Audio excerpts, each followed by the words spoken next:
Only జైళ్ళు ఆయన కలిసి బయటికి వచ్చే దారే ఉంది. ఇది గోల్డెన్ అవర్. ఒక ఇది ఆంధ్రప్రదేశ్ ఇంటెన్సివ్ కేర్లో ఉంది. ఆ రోజు తీసుకునే నిర్ణయమే కీలకం.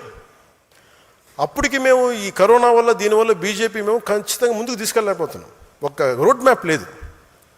ముందు నుంచి అడుగుతా ఉన్నాం, రోడ్ మ్యాప్ లేదు. నాకేమనిపించింది, ఇంకొకసారి కనుక వైసీపీ ప్రభుత్వం వస్తే ఈసారి ఎవరిని బతికినివ్వరు. ఇంట్లో ఆడపిల్లలను లాగేస్తారు వీళ్ళు. నేను అప్పటికి చూశాను పరిస్థితులు.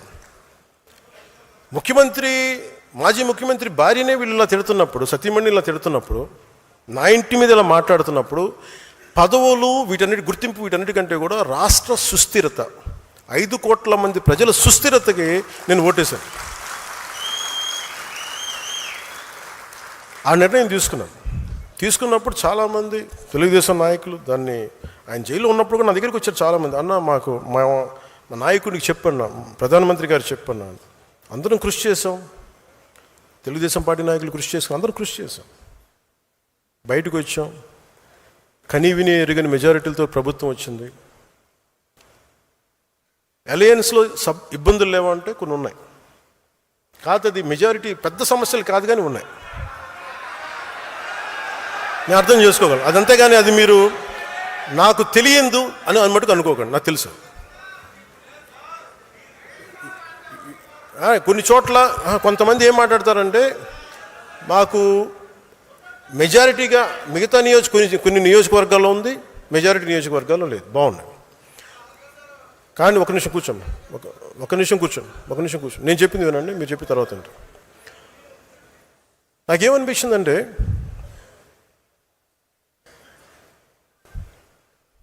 మెజారిటీ బాగానే ఉంది కానీ అక్కడక్కడ కొంచెం సమస్యలు ఉన్నాయి. ఆ సమస్యల్ని మేము ఒక కమిటీ చూసుకుంటుంది. ఆ కమిటీ కూడా నిర్ణయించుకోలేకపోతే ఎట్టి పరిస్థితుల్లో కూడా మీ ఆత్మగౌరవాన్ని తాకట్టు పెట్టే పని అయితే నేను చేయను. ఎందుకంటే నేను మాట ఇచ్చాను, ప్రజల తాలూకు సుస్థిరత నిలబెడతానని. కానీ మీరు ఇబ్బంది పడి, మీ ఆత్మగౌరవానికి మీరు ఇబ్బంది పడి, గౌరవం లేని చోట మీరు ఇబ్బంది పడకుండా చూసే బాధ్యత నాది. ఎందుకంటే ఎందుకు నేను చెప్పగలను అనుకున్నప్పుడు, నేను మద్దతు ఇచ్చినప్పుడు చాలా త్రికరణ శుద్ధిగా ఇచ్చేస్తాను. I expect the same. ఎందుకంటే నేను నమ్మినప్పుడు నేను అంత గుండె కవాటాలు తెరిచేస్తాను, నేను నిలబడతాను.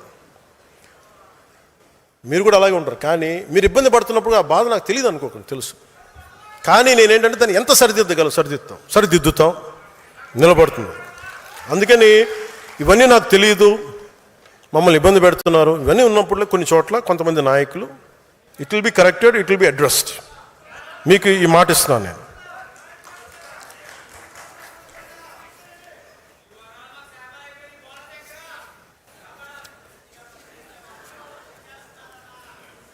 బోలా శంకర్.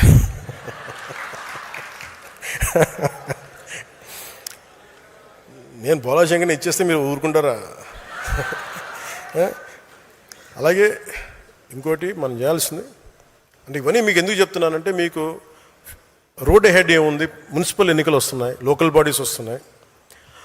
ఉదాహరణకి లోకల్ బాడీస్లో మన ఆంధ్ర కాదు కానీ శ్రీమతి అడూరి విజయలక్ష్మి గారు కౌన్సిలర్గా నేరేడుచర్ల నల్గొండ జిల్లా గెలిచారు. అంటే మీరు చూడండి, ఒక కేసే కావచ్చు, సర్పంచ్లు కూడా గెలిచారు. నేను కేవలం మన సింబల్ పెట్టుకుని గెలిచారు ఆవిడ. అలాంటిది ఆంధ్రప్రదేశ్లో ఇంత బలం ఉన్నప్పుడు మీరు ఎంత బలంగా పోరాటాలు చేయాలి. మీరు వైసీపీ టైంలోనే మీరు రోడ్ల మీదకి వచ్చి నామినేషన్స్ వేయలేని పరిస్థితులు కూడా మీరు నామినేషన్ వేసి నిలబడ్డారు.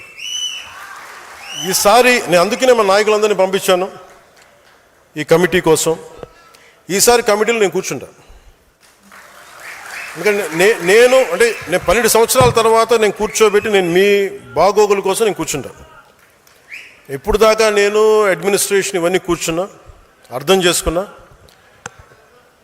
చాలా కీలకమైన సమయం నేను పార్టీకే కేటాయిస్తాను, మిమ్మల్ని కలుస్తాను, మిమ్మల్ని దృష్టిలో పెట్టుకుంటాను. సో అలాగే మీ అందరికీ కూడా నాకు ఒకటే విన్నపం ఏంటంటే, ఈ నెల రోజుల్లో మొదటి పూర్తి చేయడానికి ప్రయత్నం చేస్తాం. 1 month 4 weeksలో సెప్టెంబర్లో ఎన్నికలు ఈ లోపల చేయడానికి ప్రయత్నం చేస్తాం. అలాగే ఇంకొకటి, భవిష్యత్తు మనం ఆంధ్రప్రదేశ్కి కాకుండా భారతదేశానికి సంబంధించి ఈ అరాకొర జ్ఞానంతో ఉన్న వైసీపీ వాళ్ళ మాటలు మీరు వినకండి. వాళ్ళకి ఏంటంటే ఇరాన్లోనూ అమెరికా యుద్ధం చేస్తున్న మనకేంటండి అంటారు. అంటే వాళ్ళకి అవగాహన లేదు. వాళ్ళకి అంటే వాళ్ళకి అన్నీ అలా ఉచితంగా వచ్చేస్తాయి అనుకుంటారు. పెట్రోల్ ధరలు పెరగక ఏమవుతాయి? పెట్రోల్ దొరకదు, గ్యాస్ దొరకదు. ఎక్కడి నుంచి మనం సంపాదిస్తున్నావా? లేదంటే వీళ్ళ ఇళ్ళ నుంచి వస్తున్నాయి గ్యాస్ బావులు. సో ఇవన్నీ ఏం అర్థం కాకుండా కూర్చోబెట్టి మోదీ గారిని తిట్టడం, మోడీ గారిని మీద మాట్లాడటం ఒక ఇది అయిపోయింది. అందుకని మీరు అర్థం చేసుకోవాల్సింది, ఇంటర్నేషనల్ పరిస్థితులు కూడా పశ్చిమాసియాలో ఉన్న యుద్ధ పరిస్థితులు, తద్వారా మనకు వచ్చిన పెట్రోలియం ఉత్పత్తుల కొరత, వీటి మీద మీకు అవగాహన రావాలి. అభివృద్ధికి కావచ్చు, దేనికైనా కావచ్చు, క్రూడ్ ఆయిల్ చాలా కీలకం. ఒక ఫ్యాక్టరీ పనిచేయాలన్నా, వాహనం కదలాలన్నా, ఇంట్లో స్టవ్ వెలగాలన్నా ఇంధనం చాలా అవసరం. ఈ ఇరాన్, ఇరాక్, అమెరికా, ఇజ్రాయెల్ మధ్య నెలకొన్న యుద్ధ వాతావరణం, హర్మూజ్ జలసంధి వంటి కీలక మార్గాలు కేవలం 2 నెలలు మూసివేస్తే ప్రపంచం ఎలాంటి సంక్షోభాన్ని మనం చూస్తూ ఉన్నాం. ఇప్పటికి డీజిల్ ధరలు పెరిగిపోతూ ఉన్నాయి. అందుకే గౌరవ ప్రధానమంత్రి గారు దూరదృష్టితో సమర్థమైన విధానాల వల్ల ఇప్పటి వరకు భారత్ పెద్దగా ఇబ్బందులు ఎదుర్కోలేదు. కాదు, ఆయన నిన్న ఈ మధ్యన చెప్తున్నది ఏంటంటే, యుద్ధ పరిస్థితులు మరిన్ని రోజులు కొనసాగితే మనం కూడా ప్రభావితమయ్యే అవకాశం ముందు చూపుతారు. ఇంధన వినియోగాన్ని తగ్గించాలని దేశ ప్రజలకైనా సూచించారు. సో మనం కూడా మీరు 10 సార్లు వెళ్ళాల్సింది తగ్గించుకోండి, కనీసం 2 సార్లు తగ్గించండి. కుదిరినప్పుడల్లా ఫ్రెండ్స్ మీటింగ్స్ ఉంటే మీరు ఫోన్స్ ద్వారా మీటింగ్ లేదని ఉంటే, అంటే సాధ్యమైనంత మేరకు ఇంధన పొదుపు చాలా చాలా అవసరం.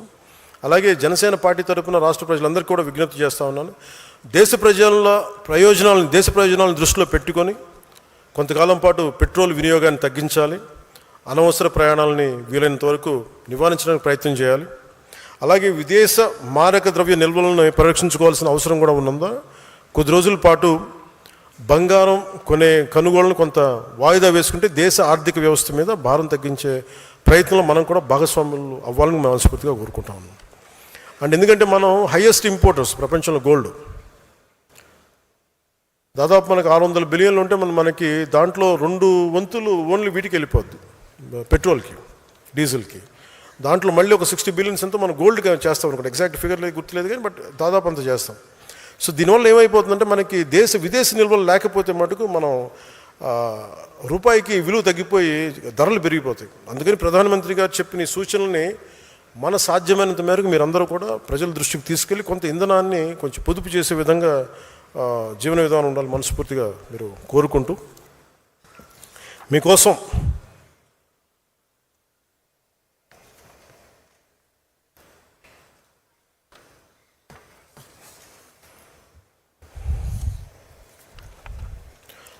భవిష్యత్తు ఈ లోకల్ బాడీస్ని దృష్టిలో పెట్టుకొని కూటమి ప్రాముఖ్యతని ప్రతి ఒక్కరు గుర్తించాలి. పదే కూటమి ఎందుకని ప్రశ్నలు రాకుండా, మన గౌరవానికి భంగం కలగకుండా, జనసేన గుర్తింపుకి, ఆత్మగౌరవానికి ఎలాంటి నష్టం జరగకుండా బలమైన కూటమిని ముందుకు తీసుకెళ్లాల్సిన బాధ్యత నా పైన ఎంత ఉందో మీ అందరిపైన కూడా అంతే ఉంది. But not at the cost of your self respect. That I'm very clear about it. అందుకని మీ అందరికీ మనస్ఫూర్తిగా మరోమారు ధన్యవాదాలు తెలుపుకుంటూ, ఈ ప్రక్రియ రేపు నుంచే మొదలు పెడతాను. మొదటి 30 నియోజకవర్గాల పని రేపు పొద్దు నుంచే మొదలు పెడతాను. కమిటీలు అందరితో కూర్చొని మాట్లాడతాను. మీ అందరి అభిప్రాయాలు తీసుకుంటాను తెలియజేసుకుంటూ, మొన్న ఉద్యమి కార్యక్రమం ప్రారంభించినప్పుడు మనోహర్ గారు చెప్పిన భోజనాల గురించి మాట్లాడితే, నేను ఎవరన్నా సరే నాకు భోజనం ఇంటికి వస్తే నేను చాలా ఎక్కువ పెడతాను భోజనం. వాళ్ళు 5 తినాలంటే 10 పెడతాను, 10 తినాలంటే 25 పెడతాను. అలాంటిది మీకు కూడా నేను చెప్పాను. నేను లాస్ట్ టైం ఉద్యమి ప్రారంభం నమోదు కార్యక్రమంలో సరిగ్గా భోజనం పెట్టలేకపోయాను. చాలా కోపం వచ్చింది, చాలా బాధ కలిగింది నాకు.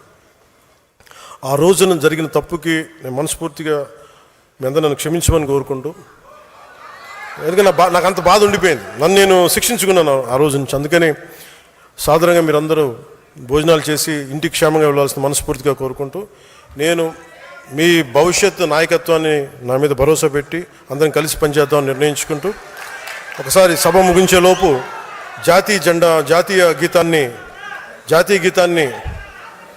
జాతీయ గీతాన్ని ఆలపించి ముందుకెళ్దాం.